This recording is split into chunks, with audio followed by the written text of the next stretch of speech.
Hello everyone, welcome to my YouTube channel. So जैसा कि previous asymptote की videos में हमने पार्ट फर्स्ट में जैसे इंट्रोडक्शन पार्ट कवर किया था, जिसमें आपको हमने रेक्टेंगुलर एसिम्प्टोट कैसे निकालते हैं, है ना, जिसमें हॉरिजॉन्टल एसिम्प्टोट, वर्टिकल एसिम्प्टोट, वो हमने आपको बताया पार्ट फर्स्ट में, जिसमें अगर आप एचपीयू में 2 मार्क्स का क्वेश्चन आएगा, ठीक है। और पार्ट सेकंड में हमने ओब्लीक एसिम्प्टोट, रेक्टेंगुलर के साथ साथ ओब्लीक एसिम्प्टोट कैसे फाइंड आउट करते हैं वो डिस्कस किया था, राइट, जिसमें हमने ओब्लीक एसिम्प्टोट फाइंड आउट करने का फर्स्ट मेथड डिस्कस किया था। सेकंड वीडियो में हमने ओब्लीक एसिम्प्टोट फाइंड आउट करने का सेकंड मेथड देखा था, थर्ड वीडियो में, थर्ड पार्ट में हमने एसिम्प्टोट निकालने का सेकंड मेथड डिस्कस किया था। तो इस वीडियो में हम ओब्लीक एसिम्प्टोट फाइंड आउट करने का थर्ड मेथड देखेंगे, थर्ड टाइप देखेंगे कि ओब्लीक एसिम्प्टोट हम कैसे निकालेंगे, ठीक है। प्रीवियस वीडियो में जो हमने ओब्लीक एसिम्प्टोट निकाले थे कर्व के, वो हमने इक्वेशन में y = mx + c पुट करके निकाले थे, है ना। तो फर्दर अभी आज हम देखेंगे, अच्छा, अगर इन केस आपको जैसे अभी क्वेश्चन एसिम्प्टोट से आएगा 6.5 मार्क्स का, तो आपने इसी ही मेथड से करना है, जो आज हमने इस वीडियो में पढ़ना है, इसी मेथड से आपने एसिम्प्टोट के क्वेश्चन को वहाँ पे करना है। क्लियर है?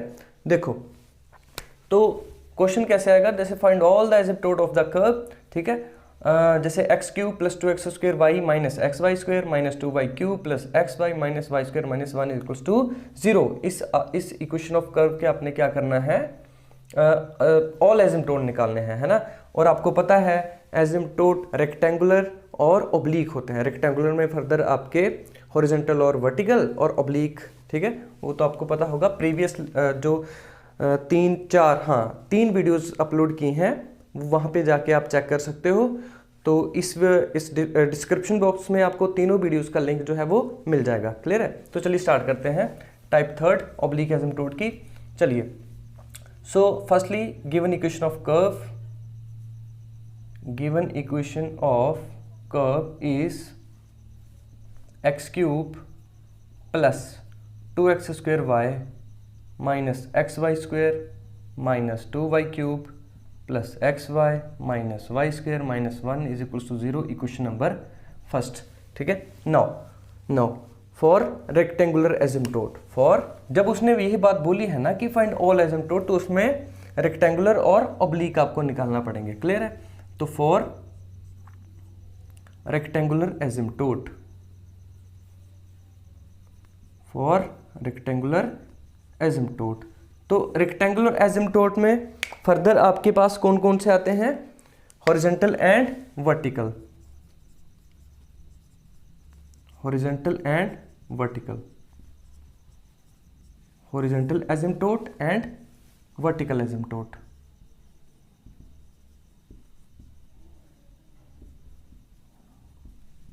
चलिए, तो देखेंगे हॉरिजॉन्टल एसिम्प्टोट कैसे निकालते थे हम। तो हॉरिजॉन्टल एसिम्प्टोट क्या होता था, an asymptote parallel to x axis. Clear है? तो देखेंगे उसके लिए हम क्या करते थे, x की हायर पावर के कोफिशिएंट्स को क्या करते थे, 0 के बराबर इक्वेट कर देते थे। क्लियर है? तो यहाँ पे x की हायर पावर कौन है, 3, है ना, है। तो यहाँ पे भी x है, यहाँ पे भी है, यहाँ पे भी है, बट हायर पावर क्या है यहाँ पे, 3, मतलब तो इसका कोफिशिएंट क्या है आपके पास, 1 है, विच इज कॉन्स्टेंट, है ना, which is constant.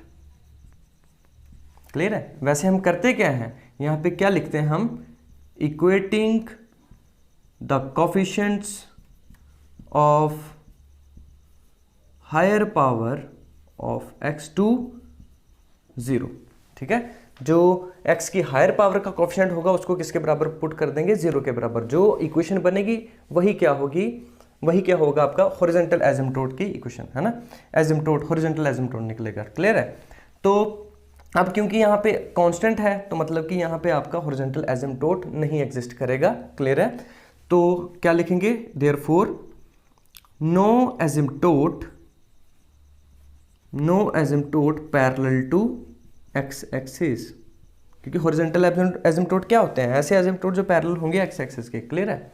Similar way में यहाँ पे भी यही लिखेंगे हम, equating the coefficient of higher power of y to 0, यही लाइन लिखेंगे यहाँ पे। क्लियर है? तो अब y का देखेंगे हायर पावर, तो y की हायर पावर कितनी है यहाँ पे 3 है, तो उसका कोफिशिएंट कितना है -2 विच इज अगेन कॉन्स्टेंट, है ना, which is constant, which is constant. तो therefore no asymptote parallel to y axis, no asymptote parallel to y axis. तो आपको पता है कि जैसे डिग्री कितनी है इसकी 3 है ना, हायर कितनी डिग्री है 3 है, तो इसके 3 से ज़्यादा एसिम्प्टोट एग्जिस्ट नहीं कर सकते, या तो 3 या तो 3 से कम। क्लियर है। तो अब आपने यहाँ पे देखा कि रेक्टेंगुलर तो यहाँ पे एक भी एग्जिस्ट नहीं करा, तो मतलब 3 जितने भी यहाँ पे एग्जिस्ट करेंगे वो सारे कौन से होंगे, ऑब्लिक एसिम्प्टोट होंगे। तो आपको ये मैं एक बात और बता दूं कि हॉरिजॉन्टल ये जो आपके रेक्टेंगुलर एसिम्प्टोट होते हैं ये मैक्सिमम हर क्वेश्चन में आपने सेम ही यही मेथड है ना, यही मेथड है। रेक्टेंगुलर एसिम्प्टोट निकालने का सिर्फ एक ही मेथड है, मेथड चेंज होंगे ऑब्लिक एसिम्प्टोट निकालने के, है ना। जैसे सेकंड वीडियो में हमने फर्स्ट टाइप देखा ऑब्लिक एसिम्प्टोट निकालने के लिए, जिसमें हमने कंडीशंस का यूज़ किया था, ठीक है, उसकी लिमिटेशन फिर अगले मेथड ने पूरी की थी, है ना। उसको जो आपका फिर उसमें y = mx + c पुट करते थे, ठीक है। अब फिर वो भी फेल हो जाएगा, तो फिर यहाँ पे हम थर्ड मेथड डिस्कस करते हैं अभी। क्लियर है। तो ऑब्लिक एसिम्प्टोट, ठीक है, नाउ फॉर ऑब्लिक एसिम्प्टोट मतलब ये है कि तीनों एसिम्प्टोट जो अगर एग्जिस्ट करे इसके, तो वो तीनों कैसे होंगे आपके, ऑब्लिक ही होंगे, है ना। कैसे होंगे, ऑब्लिक ही होंगे आपके। तो चलिए देखते हैं अब ऑब्लिक एसिम्प्टोट के लिए जो नया मेथड है वो कौन सा है। देखो सीधी सी बात है, जो आपका एसिम्प्टोट है वो एक स्ट्रेट लाइन होती है, y = mx + c, है ना। तो अगर आपके पास m की वैल्यू निकलती जाए और उसके कोरस्पॉन्डिंग c मिलता जाए, तो आपके पास कोरस्पॉन्डिंग एसिम्प्टोट निकलते जाएंगे, है ना। अब m की वैल्यू निकालने के लिए हमने जो यहाँ पे जो टाइप थर्ड है ना, आप लिख सकते हो, लेकिन यहाँ पे पहले ऊपर for oblique asymptote, for oblique asymptote, ठीक है, फॉर ऑब्लिक एसिम्प्टोट। तो क्या मेथड है, सबसे पहले हमने निकालनी क्या चीज है, थर्ड डिग्री टर्म, है ना। थर्ड डिग्री आपको पता होना चाहिए कि थर्ड डिग्री टर्म कौन सी है, 2 डिग्री टर्म कौन सी है ना। तो हमने करना क्या है, पुट करना है x = 1 और y = m, किसमें, थर्ड डिग्री टर्म में, किसमें, थर्ड डिग्री टर्म में। अब थर्ड डिग्री टर्म है कौन सी, देखो भला, यहां है ये थर्ड डिग्री टर्म, एक ये है, एक ये है, एक ये है ना। तो ये आपके पास थर्ड डिग्री टर्म है। तो आपने करना क्या है, put x = 1 and y = m, किसमें, इन थर्ड डिग्री टर्म में, किसमें, थर्ड डिग्री टर्म में। तो वो कौन सी होंगी, देखो φ3m, ठीक है, φ3m।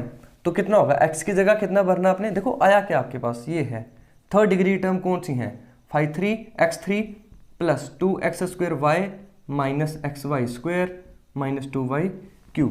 इसमें आपने क्या करना है, x की वैल्यू 1 रखनी है और y की वैल्यू m रखनी है। क्लियर है। तो कितना आएगा, 1³ 1 + 2m - m² - 2m³। क्लियर है। तो आपके पास यहाँ पे क्या आ गया है, ये थर्ड डिग्री टर्म में, है ना। थर्ड डिग्री टर्म में जो आपने क्या किया, पुट x = 1 और y = m।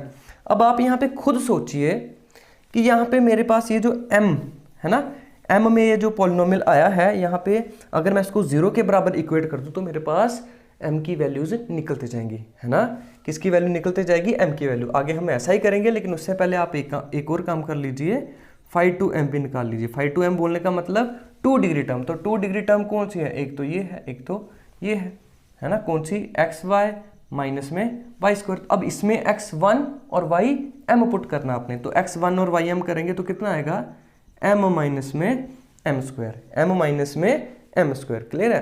तो नेक्स्ट हम क्या करेंगे, पुट φ3m = 0, वाई, बिकॉज मैंने m की वैल्यूज निकालनी है ना। तो नेक्स्ट हम क्या करेंगे, पुट φ3m 0, φ3m 0। जैसे ही φ3m 0 भरेंगे तो उसके कोरस्पॉन्डिंग m की वैल्यूज मिलती जाएंगी मुझे, है ना। तो क्या है ये, 1 + 2m - m² - 2m³ = 0। तो इसको थोड़ा रीअरेंज करेंगे तो कितना आ जाएगा मेरे पास, -2m³ minus m square plus 2m plus 1 is equals to 0 implies that, यहाँ पे आ जाएगा साइन चेंज हो जाएगा यहाँ पे, ठीक है, माइनस कॉमन लिया तो 2m cube plus m square minus 2m minus 1 is equals to 0। अब यहाँ पे आपके पास क्यूबिक पॉलिनोमियल आया है, तो कैसे सॉल्व करेंगे, देखो एम स्क्वायर इन दोनों में अगर मैं कॉमन ले लूँ तो यहाँ पे क्या बचेगा मेरे पास 2m प्लस में 1, और यहाँ पे माइनस 1 कॉमन ले लिया, 2m प्लस में 1 इज इक्वल्स टू 0, ठीक है, सेम आया, तो that means m square minus 1 into 2m plus 1 is equals to 0, ठीक है। तो आपके पास जो m की वैल्यू निकल के आएगी, ये देखो एम स्क्वायर माइनस 1, इधर ये 0 इधर ये 0, तो जब इसको पुट करेंगे तो चलो मैं कर देता हूँ यहाँ पे, तो ये एम स्क्वायर माइनस 1 है, इसको मैं क्या लिख सकता हूँ, m plus 1 into m minus 1, A square minus B square का फार्मूला लगेगा, और 2m प्लस में 1 इज इक्वल्स टू 0। तो यहाँ से आपके पास m की वैल्यू कितनी आ जाएगी, देयरफॉर जब इनको आप 0 के बराबर इक्वेट करोगे तो m की वैल्यू कितनी आ जाएगा आपके पास, minus 1 1 and minus 1 by 2, minus 1 1 and minus 1 by 2, ठीक है। यहाँ पे m की वैल्यू कितनी आ जाएगी आपके पास 1 माइनस 1 और माइनस 1 बाय 2 आ जाएगी। अब देखिए m की वैल्यूज तो 3 आ जाएंगी आगे यहाँ पे, अब c की वैल्यू हम कैसे निकालेंगे, है ना।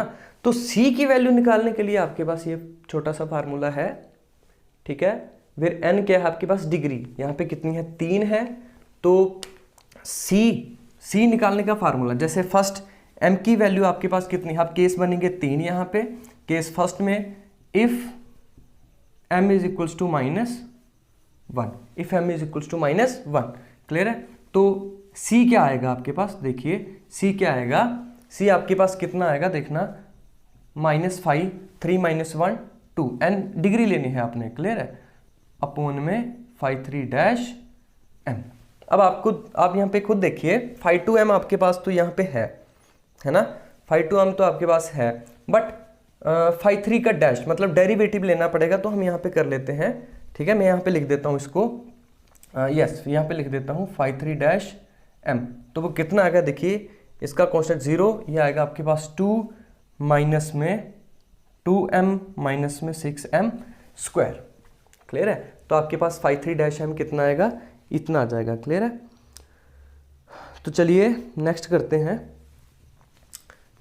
हैं, जब m की वैल्यू -1 है तो c की वैल्यू कितनी आ जाएगी, देखिए माइनस वहाँ रखेंगे, 5 2m, फिर m कितना है -1, हाँ इसको आप ऐसा भी लिख सकते हो -5 2 -1 5 3 डैश -1, है ना, जब m की वैल्यू -1 है।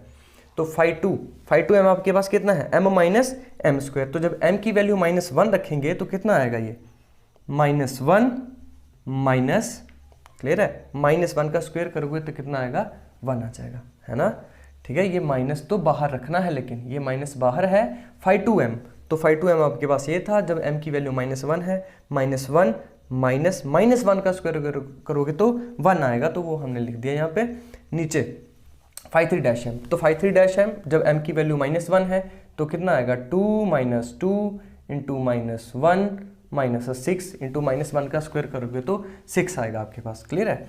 तो देखिए कितना आएगा, इसको सॉल्व करने पे दिस इज -2 और माइनस माइनस यहाँ पे कितना हो जाएगा 2 हो जाएगा, डिवाइडेड बाय ये कितना आ जाएगा 2 माइनस माइनस प्लस 2 माइनस में 6, तो ये आ जाएगा 2 अपॉन में this is 2 minus 4 2 upon -2 that mean -1, तो c की वैल्यू कितनी आ जाएगी -1, c की वैल्यू कितनी आ जाएगी -1 आ जाएगी आपके पास, क्लियर है। तो बस ठीक है, आपके पास m की वैल्यू आ गई और c की वैल्यू भी आ गई, तो देयरफॉर कोरस्पॉन्डिंग एसिम्प्टोट कितना आ जाएगा, y इज इक्वल्स टू, क्योंकि ये आपके पास एक स्ट्रेट लाइन होती है एसिम्प्टोट, तो y is equals to mx plus c, m कितना है -1 इंटू x प्लस में c कितना है -1, तो ये आपके पास y is equals to -x -1, ऐसा भी लिख सकते हो, मतलब है ना, ऐसे सारी टर्म्स इधर आ जाएंगी, तो आप ऐसा भी लिख सकते हो x plus y plus 1 is equals to 0, x plus y plus 1 is equals to 0, clear है। तो आपके पास ये एक एसिम्प्टोट निकल चुकी है। कौन सी, मैं यहाँ पे लिख देता हूँ, x plus y plus 1 is equals to 0। ये तो आपके पास फर्स्ट एसिम्प्टोट निकल चुका। क्लियर है। सिमिलर वे में हम रिमेनिंग 2 निकालेंगे। ठीक है, जब m की वैल्यू आपके पास कितनी ली जाएगी, 1 ली जाएगी। ठीक है, तो हम दूसरा केस यहाँ पे करेंगे। अब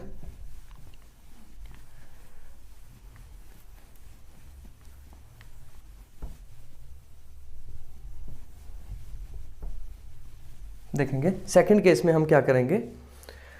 second case, if m is equals to 1, if m is equals to 1, तो c निकालने का वही मेथड रहेगा आपका। ठीक है, तो c is equals to minus बाहर फाई n माइनस 1, बोलने का मतलब कितना, फाई 2 m अपॉन में फाई 3 डैश m। ठीक है, तो वही काम करना है हमने, बट अब m की वैल्यू कितनी रखेंगे, हम 1 रखेंगे। ठीक है, तो माइनस बाहर फाई 2m, तो फाई 2m आपके पास ये है, तो m की वैल्यू 1, 1 माइनस 1 का स्क्वायर मतलब 1 माइनस 1 0, है ना। तो नीचे आप कुछ भी जब मतलब देख लेना फाई 3 डैश m करके जो भी आएगी वैल्यू, लेकिन यहाँ पे 0 पॉइंट समथिंग कितना आएगा, 0 आएगा। कितना आएगा, 0 आएगा आपके पास। क्लियर है। तो यहाँ पे कोरस्पॉन्डिंग जो एसिम्प्टोट निकल के आएगा आपके पास y is equals to mx, तो m कितना है 1, मतलब x और 0 x तो आपके पास 0 है, तो आपके पास दूसरी एसिम्प्टोट जो निकल के आई वो कितनी है, y is equals to x, या फिर ऐसा भी बोल सकते हो y minus x is equals to 0, या x minus y is equals to 0। आपके पास दूसरी एसिम्प्टोट भी यहाँ पे निकल के आ चुके हैं। क्लियर है। तो नाउ अब थर्ड केस बनाएंगे, जब m की वैल्यू कितनी है आपके पास, -1/2 आ जाएगी। मतलब m की वैल्यू निकालते जाओ, भरते जाओ, और c की वैल्यू इस फार्मूले के अकॉर्डिंग आपको मिलती जाएंगी, और कोरस्पॉन्डिंग एसिम्प्टोट आप बनाते जाओगे। क्लियर है। बहुत आसान क्वेश्चन है। देखो case third, if m is equals to -1/2, तो c की वैल्यू वही माइनस बाहर फाई 2m अपॉन में फाई 3 डैश m। ठीक है, तो माइनस बाहर रखेंगे फाई 2m, तो फाई 2m आपके पास ये है।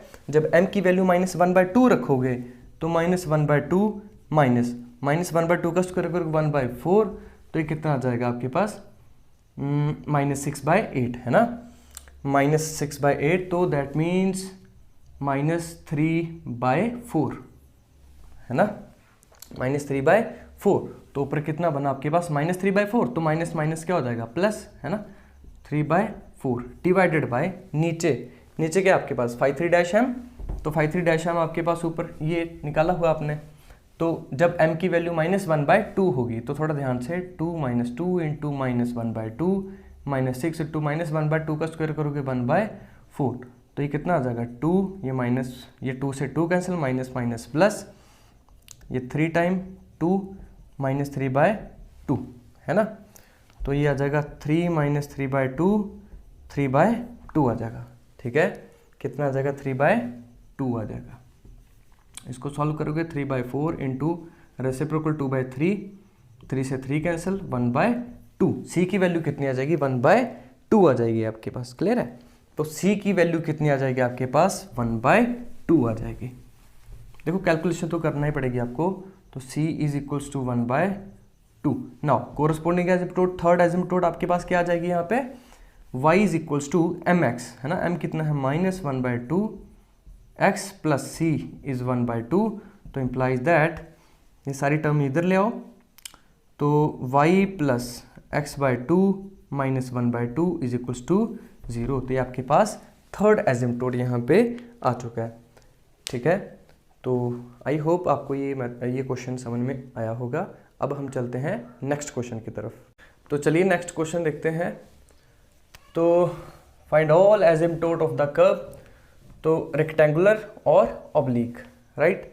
रेक्टेंगुलर के लिए आपके पास सेम वही मेथड है ना, x की हायर पावर जो होगी उसके कोएफिशिएंट को इक्वेट कर देना 0 के बराबर, है ना, और y के लिए वर्टिकल के लिए y की हायर पावर के कोएफिशिएंट को 0 के बराबर इक्वेट कर देना है। तो आप यहाँ पे देखिए, तो x की हायर पावर यहाँ पे कितनी है, 3, मतलब डिग्री कितनी है यहाँ पे 3, तो उसका कोएफिशिएंट कितना है यहाँ पे 1, तो मतलब वो एक कांस्टेंट है विच इज़ अ कांस्टेंट। तो मतलब आपके पास no asymptote parallel to x axis. ठीक है, x एक्सिस के पैरेलल आपका एसिम्प्टोट नहीं आएगा, मतलब हॉरिजॉन्टल एसिम्प्टोट नहीं आएगा। क्लियर। सिमिलर वे में वर्टिकल के लिए हम y की हायर पावर देखेंगे तो वो 3 है, उसका कोफिशिएंट यहाँ पे 1 है, तो विच इज़ अगेन कॉन्स्टेंट। तो मतलब आपके पास y एक्सिस के पैरेलल भी एजिम्पटोड यहाँ पे नहीं आएगा, मतलब वर्टिकल एजिम्पटोड भी आपके पास यहाँ पे नहीं आएगा। अब चलते हैं हम अपने ओब्लीक एजिम्पटोड की तरफ। तो ओब्लीक एजिम्पटोड में भी सबसे पहले हमने क्या करना होता है, थर्ड डिग्री टर्म में put x is equals to 1, put x is equals to 1 and y is equals to m put करना होता है, किसमें, थर्ड डिग्री। तो थर्ड डिग्री देखिए आप, है ना, ये है टर्म और ये चार आपके पास टर्म है थर्ड डिग्री की। तो इस थर्ड डिग्री टर्म में आपने x 1 पुट करना है और y m पुट करना है। तो ऐसा करने पे 1 माइनस m स्क्वायर प्लस में m क्यूब किया। सिमिलर वे में सेकंड डिग्री टर्म जो 2 डिग्री टर्म है तो उसमें करेंगे x is equals to 1 y is equals to m, 2 minus 4m square plus में 2m आ जाएगा। क्लियर है। तो m की वैल्यू के लिए हमने इसको कर देना होता है 0 के बराबर, तो किया, और m की आपके पास फाइनली वैल्यू कितनी निकल के आई है, -1 1 और 1। यहाँ पे एक थोड़ा सा चेंज देखने को मिलेगा आपको कि यहाँ पे वैल्यू रिपीट कर गई है m की, है ना, m की वैल्यू रिपीट कर गई है। तो m की वैल्यू -1 के लिए तो c की यही वैल्यू रहेगी मेरे पास, जैसे पिछले क्वेश्चन में हमने निकाली है। बट यहाँ पे m की वैल्यू ये जो 1 जो है वो कर गई है रिपीट। अब आप खुद सोचना, यहाँ पे जब m की वैल्यू 1 भरी जाएगी, ठीक है, तो c की उसके हिसाब से वैल्यू आएगी एक, बट m की जब फिर वही वैल्यू तो c वही आएगा, मतलब आपके पास तो 2 एजिम्पटोड आ जाएंगे सेम, है ना। तो उसके लिए ही अब c के लिए जब m की वैल्यू रिपीट कर रहे हैं, जैसे इधर m की वैल्यू आपके पास 1 और 1 रिपीट कर गई है, तो उस केस में आपने c की वैल्यू ऐसे नहीं निकालनी, उसके लिए c के लिए आपके पास ये फार्मूला है। क्लियर है, ठीक है। फार्मूला याद कैसे रखना है तो हल्का सा देख लीजिए, है क्या ये, c² 2 factorial phi 3 double dash m plus c into phi 2 dash m plus में phi 1 m 0, ठीक है, 0 के बराबर रख देना है। अब याद कैसे करना है आपको, ये फर्स्ट ये वाला याद रखना है, फिर एक एक कम कर दे जाओ, ये देखो c 2 में से एक कम किया, c बचा 2 फैक्टोरियल से 1 किया, 1 फैक्टोरियल मतलब 1, ठीक है, और बेस है मतलब 3 माइनस 1 2, और एक डेरिवेटिव कम कर दिया यहाँ पे, मतलब फर्स्ट डेरिवेटिव आ गया, ठीक है। फिर इसमें से c की पावर एक और कम कर दी, 0 आ गया, एनीथिंग रेज़ टू पावर 0 1 होता है, और phi 2 मतलब एक और कम कर देंगे, 2 माइनस 1 1, और एक डेरिवेटिव कम हो जाएगा, यहाँ पे सिंपल आ जाएगा phi 1 m। तो यहाँ से आपको ऐसे थोड़ा हिंट है कि याद कैसे करना है, ठीक है। तो जब वैल्यू, बात ये है कि जब वैल्यू रिपीट हो जाए m की, तो फिर आपने c के लिए ये मेथड 2 बार नहीं लगाना, c के लिए फिर ये वैल्यू ऐसे आपने c की वैल्यू निकालनी है, ठीक है। तो चलिए स्टार्ट करते हैं हम यहाँ से। तो ठीक है, तो केस बनेगा फर्स्ट जब m की वैल्यू -1 है, केस फर्स्ट होगा हमारे पास, केस फर्स्ट जब m की वैल्यू -1 होगी, if m is equals to minus में 1, तो ठीक है, m की वैल्यू -1 रखनी है हमने, ठीक है। तो c की वैल्यू, इसके लिए तो c की वही वैल्यू निकले, c के लिए हमने जैसे पहले निकाला था वही निकालना है, ठीक है। तो c कितना आ जाएगा, -phi 2m, तो phi 2m कितना है आपके पास, ये है, ठीक है। इसमें हम क्या पुट करेंगे, m की वैल्यू -1 करेंगे, तो कितना आएगा आपके पास, 2 माइनस 4 और माइनस में 2, है ना। तो कितना आएगा ये, माइनस में 4, कितना आएगा, -4, तो ये माइनस माइनस क्या हो जाएगा, चलो बाद में करते हैं, ये आ जाएगा -4, ठीक है। नीचे phi 3 डैश m, तो phi 3 डैश m आपके पास, हाँ हमने नहीं निकाला, हम निकाल लेते हैं यहाँ पे। तो phi 3 dash m first derivative करेंगे इसका, तो कितना आएगा, दिस इज -1 माइनस में 2m प्लस में 3m स्क्वायर। क्लियर है। तो यहाँ पे जब आप m की वैल्यू -1 भरोगे तो कितना आएगा, -1 माइनस माइनस +2 और प्लस में 3, ठीक है। तो कितना आ जाएगा, 4 आ जाएगा, कितना आ जाएगा 4, तो माइनस माइनस ये हो जाएगा, दिस इज 1। तो c की वैल्यू कितनी आ जाएगी आपके पास, 1 आ जाएगी, c की वैल्यू कितनी आ जाएगी आपके पास, 1 आ जाएगी यहाँ पे। क्लियर है। तो देयरफॉर कोरस्पॉन्डिंग एजिम्पटोड आपके पास क्या आ जाएगा, y is equals to mx, मतलब -1 इंटू एक्स प्लस में c, ठीक है। तो आपके पास एजिम्पटोड यहाँ पे आ चुकी है, कौन, that is x plus y minus 1 is equals to 0, ठीक है। एक आपके पास एजिम्पटोड यहाँ पे आ चुके हैं। अब दूसरी के लिए वो देखो, जब m की वैल्यू रिपीट कर रही है, ठीक है, जब m की वैल्यू कितनी हो जाएगी आपके पास 1, if m is equals to 1, m is equals to 1। तो उसके लिए हमने c की वैल्यू कैसे निकालनी है, देखो c square by 2 factorial 5 3 double dash m, 5 3 double dash m, तो 5 3 डैश ये है, इसको एक और बार डिफ्रेंशिएट करोगे तो कितना आ जाएगा यहाँ पे -2 प्लस में 6m, -2 प्लस में 6m, और इसमें जब आप m की वैल्यू 1 रखोगे तो कितना आएगा, -2 प्लस में 6 मतलब 4, ठीक है, कितना आएगा 4 आएगा, क्लियर है यहाँ पे, plus c into 5 2 dash m, तो 5 2 डैश m आपके पास यहाँ पे, हाँ यहाँ से निकल आएगा, तो 5 2 डैश m कितना निकलेगा आपके पास, 5 2 dash m, this is -8m, है ना, -8m प्लस में 2, और इसमें जब m की वैल्यू आप 1 रखोगे तो कितना आएगा, -8 प्लस में 2 मतलब माइनस में 6 आ जाएगा, कितना आ जाएगा यहाँ पे, माइनस में 6 आ जाएगा, तो माइनस में 6 रखो यहाँ पे, प्लस 5 1m, 5 1 कितना है आपके पास, हाँ अब 5 1 यहाँ पे देखो कैसे निकालना हमने, 5 1 मतलब कि फर्स्ट डिग्री, है ना,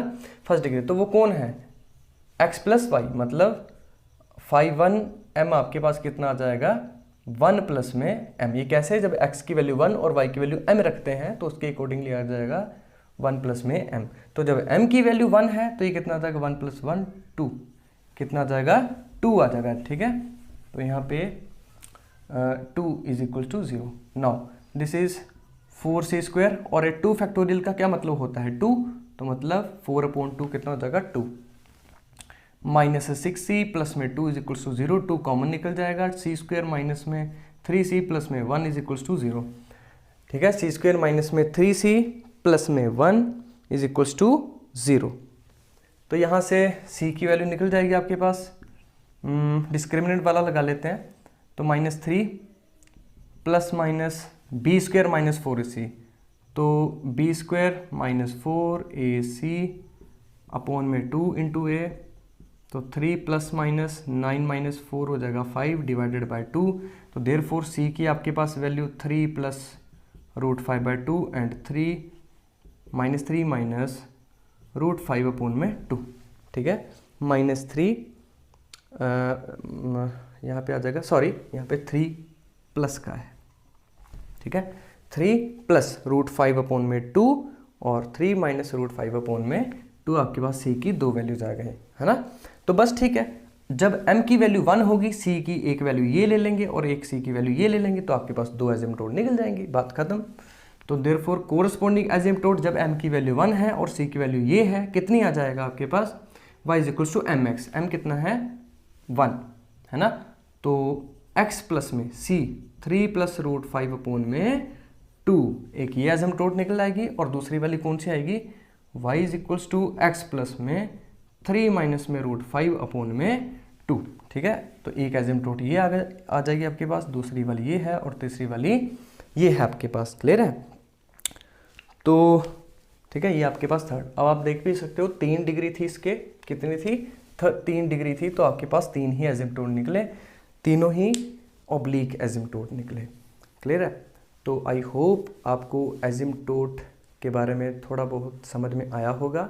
अब HPU की अगर मैं बात करूं तो वहाँ पे आपके पास एक तो 6.5 मार्क्स का क्वेश्चन आएगा एसिम्प्टोट में, और एक आएगा 2 मार्क्स, ये सेक्शन B से रहेगा, ये सेक्शन A से रहेगा।